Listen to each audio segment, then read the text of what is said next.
Hello friends, welcome back to my channel S4 Creations, and today I will show you how to reset your Instagram password in case if you had forgotten it, and also this is the simplest method to do that. So without wasting time, let's get started.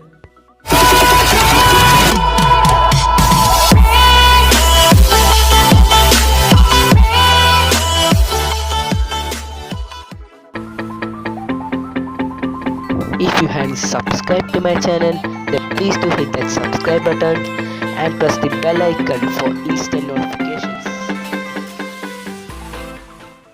So the first thing you had to do is to tap the Chrome and search the reset Instagram password and tap on the first link which you have seen there.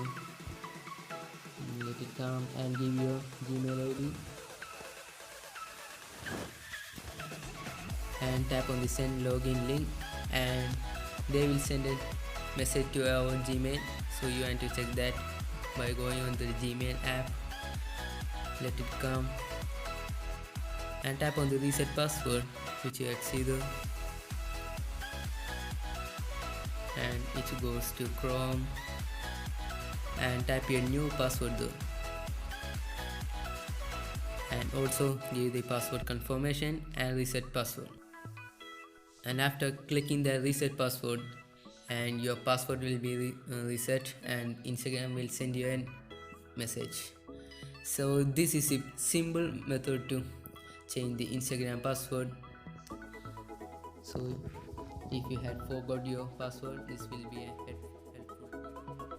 Thanks for watching the video, and if you like the video, then please do like, share the video to your friends so that it will be helpful to them. Subscribe to my channel and hit the bell icon for instant notifications when I upload a new video. So for more techie videos, stay tuned with S4 Creations. Bye bye friends, and take care, and let me see you in my next video.